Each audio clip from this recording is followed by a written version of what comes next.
આરટીઓમાં વાહનોની 1.5 લાખ અરજીઓ અટવાઈ છે ત્યારે 3 દિવસથી સર્વરમાં ખામીના કારણે લોકો પરેશાન થયા છે।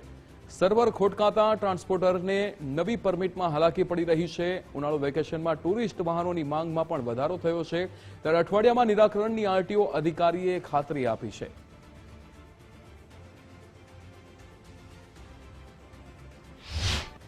એમાં હાલમાં જે વાહન પોર્ટલમાં ટેકનિકલ ઇસ્યુને કારણે આ ખામી આવી રહી છે અત્યારે, અને એને કારણે રાજ્યની તમામ આરટીઓ અને વડી કચેરી સતત એનઆઈસી જે પોર્ટલ બનાવી રહ્યું છે એનું મેન્ટેનન્સ કરી રહ્યું છે, એના સંપર્કમાં છે અને આમાં વધુમાં વધુ ઝડપથી આનો નિકાલ આવે અને ટેકનિકલ ઇસ્યુ રિઝોલ્વ થાય એની કામગીરી હાલમાં કાર્યરત છે।